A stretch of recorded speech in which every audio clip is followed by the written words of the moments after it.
कहा जाता है कि जब समुद्री सील अपनी खाल उतार देती है तो वह एक अद्वितीय सुंदर महिला बन जाती है। बस उसकी खाल प्राप्त कर लेने से कोई भी मनचाही चीज कर सकता है। मछुआरा अकेला ही समुद्री सील की खाल उतारने की जगह पर गया और सफलतापूर्वक एक खाल ले आया। उसने महिलाओं को नियंत्रित करने की क्षमता प्राप्त कर ली और एक महिला को द्वीप पर ले आया, जिससे कई गांव वाले बहुत ईर्ष्या करने लगे।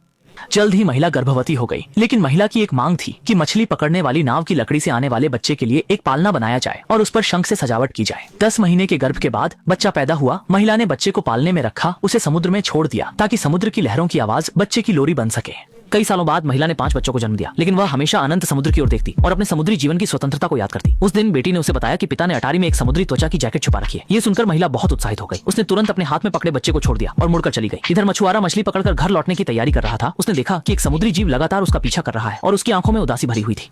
मछुआरे को कुछ गलत होने का एहसास हुआ और वह तेजी से घर की ओर बढ़ा। जब रात हुई, मछुआरा आखिरकार घर पहुंचा, लेकिन पत्नी का कोई अता पता नहीं था। केवल 5 बच्चे वहीं खड़े थे। इस पल में मछुआरे का दिल जैसे खाली हो गया। वह बेबस होकर रेत पर घुटनों के बल बैठ गया। इस दिन के बाद छोटे शहर में सील पकड़ने पर प्रतिबंध लगा दिया गया, लेकिन वह विशेष झूला वहीं रह गया। कई सालों बाद जीविका के लिए मछुआरे शहर में बसने चले गए।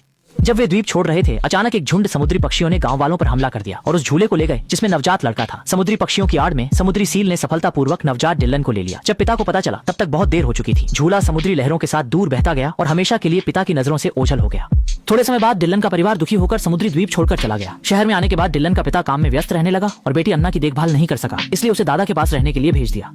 ये एक दूरस्थ छोटा द्वीप है और सामने वही द्वीप है जहाँ पहले रहते थे। रात में अन्ना ने देखा कि सामने वाले द्वीप पर रोशनी है। उसने सोचा कि शायद उसका भाई अभी भी वहाँ है, इसलिए अगले दिन अन्ना अपने दादा के साथ उस छोटे द्वीप पर पहुंची जहाँ वे पहले रहते थे। यहाँ लंबे समय से कोई नहीं रहने के कारण ये पहले से ही जर्जर हो चुका था। अन्नू ने देखा कि पुराने घर के अंदर अभी भी आग जल रही है और मेज पर कुछ सीपियां रखी हुई हैं। जाहिर है कि यहाँ कोई रह रहा है। अन्ना तुरंत बाहर दौड़ी और दूर में एक बिना कपड़ों के लड़के को देखा और वह लड़का उसका भाई हेलन ही था। जब उसने अपनी बहन की पुकार सुनी, हेलन पूरी ताकत से दौड़ा और गहरे समुद्र में कूद गया। फिर पालने में बैठकर वहां से चला गया। लौटते समय नाव पर अन्ना ने जो कुछ अभी हुआ था वह अपने दादा को बताया, लेकिन दादा को बिल्कुल विश्वास नहीं हुआ। उन्होंने सोचा कि अन्ना ने जरूर कुछ गलत देखा होगा। अगले दिन दादा और चचेरा भाई मछली पकड़ने के लिए समुद्र में जाने की तैयारी कर रहे थे, लेकिन अन्ना अपने भाई को ढूंढना चाहती थी, जिसे दादा ने सीधे मना कर दिया। अन्ना उदास होकर समुद्र किनारे बैठ गई। तभी एक सील तैरकर आ गई। अन्ना नाव पर कूद गई सील के करीब जाने के लिए, लेकिन उसने पाया कि रस्सी टूटी हुई थी। इस तरह सील ने छोटी नाव को धक्का देकर अन्ना को द्वीप पर पहुंचा दिया।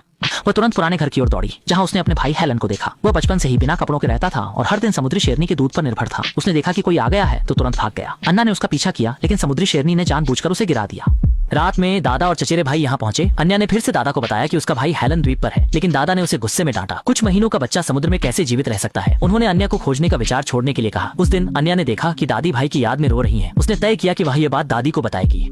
दादी ने जब अन्ना की बात सुनी तो वह सामान पैक करके पोते को खोजने की तैयारी करने लगी। परिवार के पास कोई विकल्प नहीं था, इसलिए वे दादी की बात मानकर उनके साथ छोटे द्वीप की ओर चल पड़े। लेकिन उन्हें वहाँ हेलन नहीं मिला, इसलिए परिवार ने अस्थायी रूप से वहीं ठहरने का निर्णय लिया। अचानक बाहर तेज बारिश होने लगी और समुद्र तट से समुद्री शेर की आवाजें आने लगी। आवाज सुनकर परिवार तुरंत बाहर भागा और देखा कि एक पालना समुद्री शेर की सुरक्षा में धीरे धीरे तैरता हुआ आ रहा है।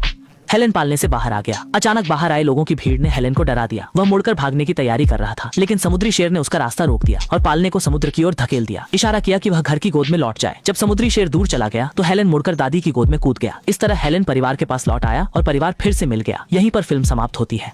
फिल्म त्यान्या हाइजियाओ कहानी का विकास और अंत एक परिकथा की तरह है। अद्भुत किंवदंती, सुंदर दृश्य, जिद्दी छोटी लड़की, मातृभूमि की याद, परिवार के साथ रहने की सुंदर यादें बहुत प्रभावित करती हैं।